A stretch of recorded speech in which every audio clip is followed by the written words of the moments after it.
Information is not transformation. We live in the most information-rich moment in human history. You can learn anything from anyone for free right now. And most people are more stuck, more confused, and more overwhelmed than any previous generation. That is not a coincidence.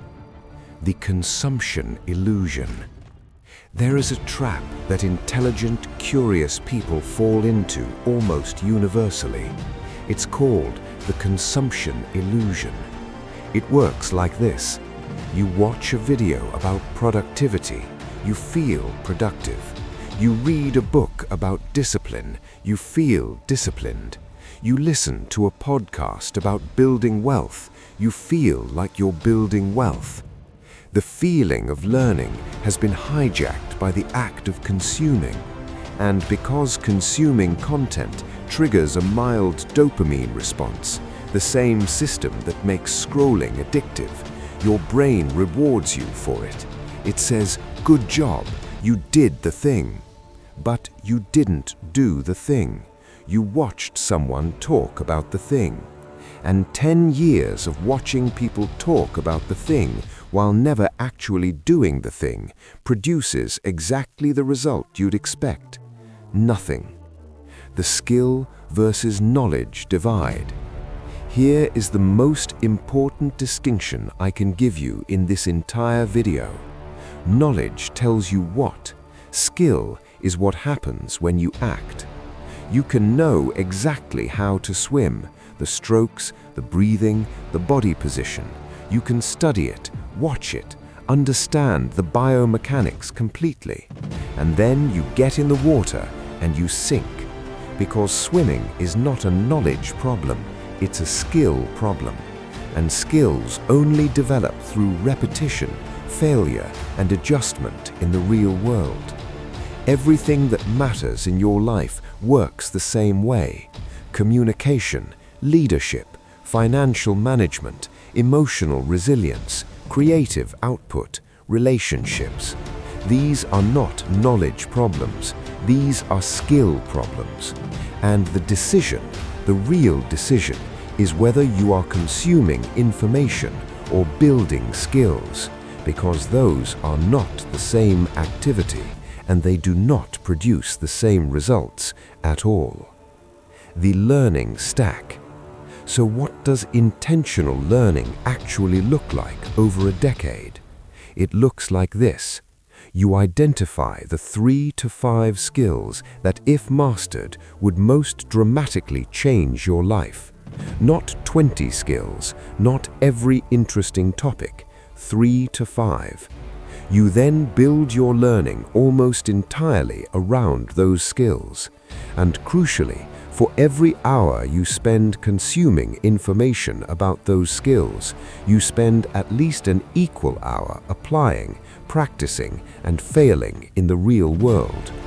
The people who compound fastest over 10 years are not the people who consume the most. They're the people who have the highest ratio of application to consumption. They read less, they do more. And every time they do, they close the feedback loop.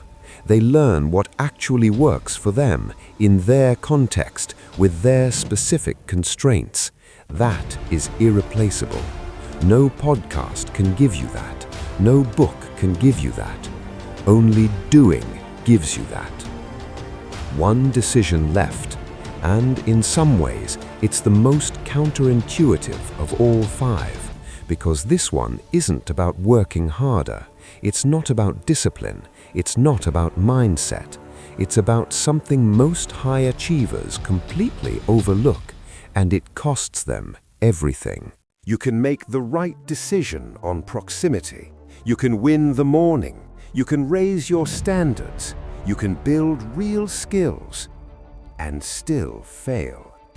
If you get this last one wrong, the other 4 eventually collapse under the weight of one invisible force: chronic depletion. The recovery myth. Our culture has a deeply broken relationship with rest. We have romanticized exhaustion. We've made it a status symbol. We treat sleep deprivation like a badge of seriousness. We call it the grind and post about it like it's admirable. And underneath all of that cultural noise is a decision you're making every single day. Is recovery a priority, or is it what happens when I've run out of energy to do anything else? For most people, it's the second one. Recovery is the leftover, the accident, the thing that happens when you physically can't continue. And that decision, compounded over 10 years, produces a very specific outcome: diminishing returns on everything else. The neuroscience of depletion. Here's what's actually happening in a chronically depleted brain. Your prefrontal cortex, the part responsible for strategic thinking, impulse control, long-term planning, emotional regulation, it runs on glucose and sleep. When you're well rested and genuinely recovered, that system is online. It's the part of you that makes decisions aligned with your 10-year self. When you're depleted, running on poor sleep, chronic stress, no genuine downtime, that system goes offline and your limbic system takes over. Remember the limbic system? The ancient, reactive, comfort-seeking, immediate reward brain? That's who's making your decisions when you're exhausted. That's who's choosing the path of least resistance, the short-term comfort, the avoidance of the hard conversation, the hard workout, the hard creative work. You think you're pushing through with willpower. You're actually running a degraded version of your own operating system, and the outputs reflect it, even if you're too depleted to notice. Recovery as strategy. The highest performers in any field, and I mean the ones who sustain excellence over decades, not the ones who burn bright for 3 years and disappear, they share one counterintuitive habit. They treat recovery with the same intentionality and seriousness as their work. Not as a reward, not as laziness, as a strategy. They protect sleep with near religious discipline. They build genuine, unstructured time into their weeks. They create clear transitions between output and recovery, not because they're soft, but because they understand the biology. They know that the quality of their work, their thinking, their decision-making, it is entirely dependent on the quality of their recovery. And that understanding changes everything. The 10-year math. Here's the 10-year version of this decision. If you choose chronic depletion, if you run your system at 60 or 70% capacity for a decade, believing that output volume is what determines results, here's what you get. You produce a lot, but the quality of your thinking is consistently compromised. Your decisions are reactive. Your creativity is stunted. Your relationships suffer because you have no emotional reserves. And at some point, after years of this, your body or your mind calls it, and the time you spent grinding through depletion ends up being undone by the collapse that follows. If you choose strategic recovery, if you protect your sleep, build genuine rest into your life, and treat your energy as the most valuable resource you have, here's what you get. Compounding quality. Decade after decade of decisions made by a fully functioning mind.